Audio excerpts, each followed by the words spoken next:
Hey there, and welcome to this explainer. Today, we're going to completely flip how you look at nature. Instead of just seeing this, random collection of plants and animals, we're going to look at the ecosystem as a bustling, vibrant neighborhood economy. Seriously, just like in a human city, every organism out there has to figure out a way to pay the rent, get resources, and deal with the neighbors. Sometimes those relationships are awesome win-wins, and sometimes it's literally a fight for survival. Okay, let's dive right in. Here's our roadmap for today. We'll start with a quick welcome to the neighborhood to see how communities actually function.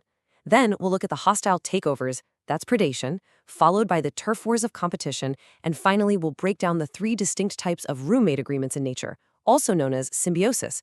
We've got the perfect roommate in mutualism, the free ride of commensalism, and the absolutely toxic dynamic of parasitism. So Section 1, Welcome to the Neighborhood, let's talk about communities and niches.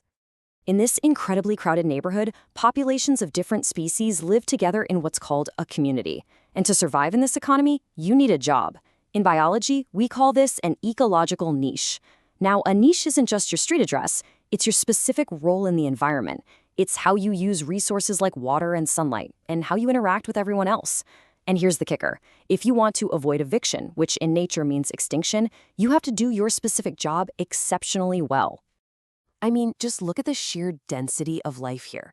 See that adorable sea turtle cruising over the coral, surrounded by all those fish? None of these populations exist in a vacuum. They form a shared community where they absolutely depend on each other. The fish might rely on the coral for shelter, while the turtle grazes on specific sponges or algae so they don't overgrow. Literally every resident's daily routine impacts the entire block. Moving right along to Section 2, predation. These are the hostile takeovers, the win-lose scenarios. Predation is basically when one species consumes another. A classic hostile takeover. But it brings up a huge question. What actually happens when one of these companies gets way too aggressive and just starts hoarding all the resources? You'd probably think a super successful predator would just wipe out the whole ecosystem, right? Well, it turns out nature has its own built-in regulatory system. And this cyclical graph brilliantly illustrates how that regulation works. If we track the populations of a predator, like a fox, and its prey, like a rabbit, we see this really fascinating pattern. As the rabbit population booms, the foxes have an absolute feast, so their numbers start going up.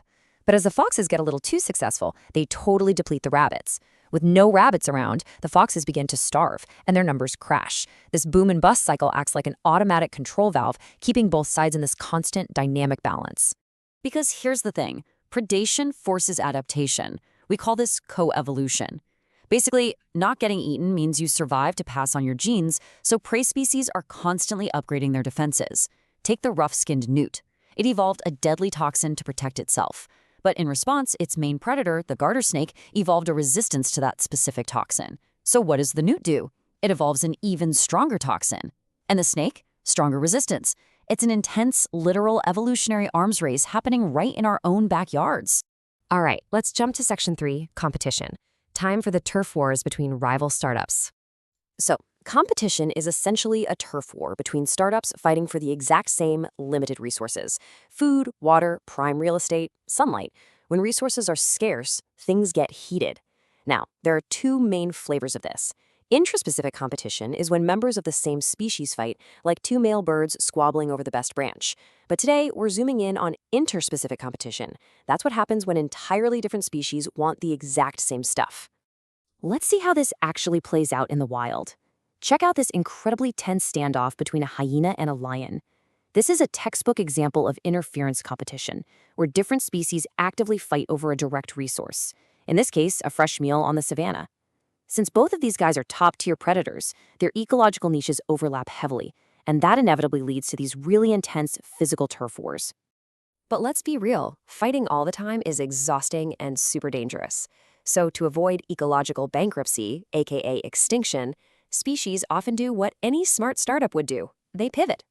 Take the anole lizards in tropical rainforests.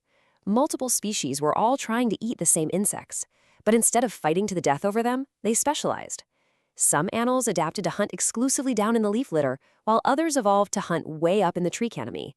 By dividing up the market, they found a way to perfectly coexist in the exact same neighborhood without stepping on each other's toes. Which brings us to Section 4, mutualism, the perfect roommates and the symbiosis matrix. Now, symbiosis literally means living together. Basically, it's nature's roommate agreement.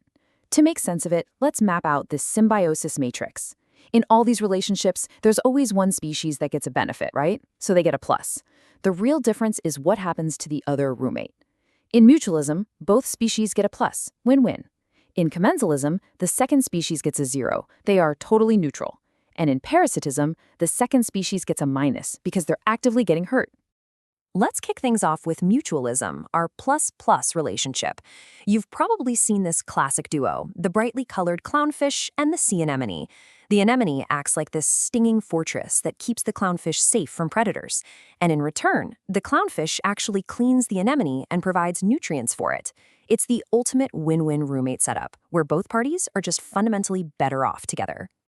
Here is another honestly adorable example of mutualism. The goby fish and the shrimp. These two literally split the household chores to survive. The shrimp is practically blind, but it's an amazing digger, so its job is to excavate and maintain their burrow. The goby fish, on the other hand, has perfect vision, so it hangs out by the front door acting as a lookout. If danger gets close, the fish gives the shrimp a quick flick of its tail, and they both dive inside. One builds the house, the other runs security. It's brilliant. All right, on to Section 5, commensalism. The free ride or the +0 dynamic. If mutualism is the perfect roommate, commensalism is that roommate who's always bumming a ride but, doesn't actually cost you any extra gas money. One gets a free ride and the other simply doesn't care. A flawless example of this is the cattle egret. These birds hang out in pastures, literally right on the heels of cows or horses. As the livestock walk around, they stir up all these hiding insects. The egrets get a massive, zero-effort buffet, while the cows, well, they don't gain anything, but they aren't bothered either. Pure +0. Finally, we hit Section 6, parasitism, the absolutely toxic roommate and the plus-minus dynamic. This is, hands down, the worst roommate you could possibly ask for.